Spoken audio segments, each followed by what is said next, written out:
Good evening, folks. This is going to be a bit of a bonus video because Gibson issued a press release trying to make nice, and I figured I should comment since I commented on the last video and I didn't want to wait until the end of the week. I'm going to put this out ASAP, and then we'll have another video or voiceover for the weekend. I'm going to be out of town, so I'm going to have to do that ahead of time, and it probably won't be video. So, my opinion of the Gibson press release is that it's just that. It's PR. It's a press release. It's public relations. It's feel-good rhetoric, and not very good rhetoric at that. It's very half-ass. It's very heavy on emotional and fluff, and not real strong on actual information or anything I'm expected to believe. They just said the same thing they've been saying all along every time they give a feel-good press conference or do a video with somebody, or they do interviews, and that's what they're saying. But they were still suing people. And they are still fighting these battles, and they're still giving people grief, and they're still putting out videos like the one Mark Agnesi published on YouTube and had to take down. All of that happened after very similar statements. We've heard this over and over and over. I really think that we have to wait for actual results. Rather than believing anything they say, we should believe what they do, which is true of everything. If you believe what people say, you will constantly be disappointed. If you compare what they say to what they do and they match, excellent. That is something you can take to the bank. You can have confidence in that. If all you have is pretty words and it's not to their advantage to follow through on those pretty words, they probably won't. These days, it means jack shit. Nothing they said is legally actionable. Nothing they said has any standing in court. Nothing they said has any legal standing whatsoever. It is strictly a statement trying to make themselves look good after they got a lot of egg on their face and pissed everybody off. So, I'm going to hold judgment. I'm going to say, you said things you shouldn't have said. You were doing things I don't support. You got caught at it.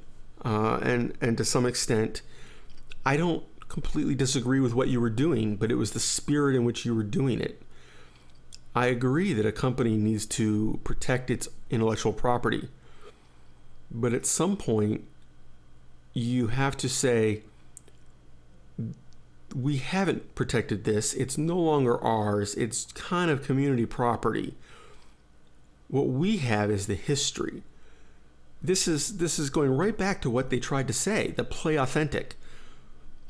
Yes, the Gibson is the authentic Flying V. It's the authentic Les Paul. But those shapes, that style, let's face it, you can say you own them all you want. You don't. If you did, you would have been in court nonstop, and you would have won every time. And you haven't. You've lost very often. I'm sure they made a lot of companies settle over the years because they couldn't afford not to. But at this point, I can walk into Guitar Center, one of the biggest retailers out there in the US for the guitar. And there are more non-Gibson and Epiphone Les Pauls than Gibson and Epiphones. Now, they're spread across a dozen other brands, and they don't say Les Paul. But yeah, if I show that to 20 people, in a conference room and say, are these two guitars basically the same thing? They're going to say yes. So unless you are winning those battles, give it up. Stop. Make a better product. Make a product that embraces the history that you have with that product and do it better than your competitors, and we'll give you money. It's as simple as that. If you make a product that is better and you have the history, or is at least as good, and you have that history, you have an advantage in the market. But if your quality control is horrible and you're charging a premium, your history doesn't account for anything anymore. People will say, you know what? Your history means that I'm going to go look for that vintage one and buy that one, which is not going to help you at all as a company because you're not making any more money on that. So I'm going to wait.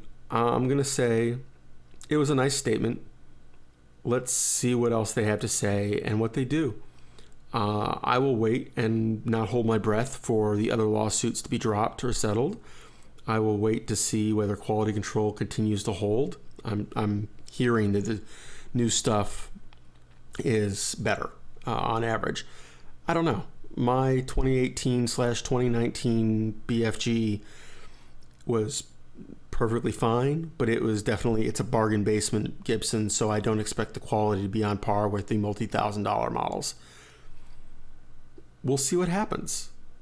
But anybody reading that statement and thinking this has any meaning other than them trying to make themselves look good is delusional, is fooling themselves.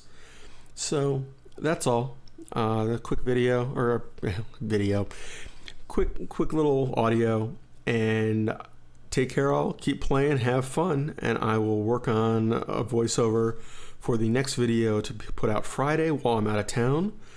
That one will be, I'm calling it secondary amps, but really it's amps for either travel or rooms where you don't really need a real amp. You need quieter, simple, quick, easy, and don't necessarily want to have to deal with all the hassles of a pedal board or a multifunction unit or anything like that. You want very KISS. So later all.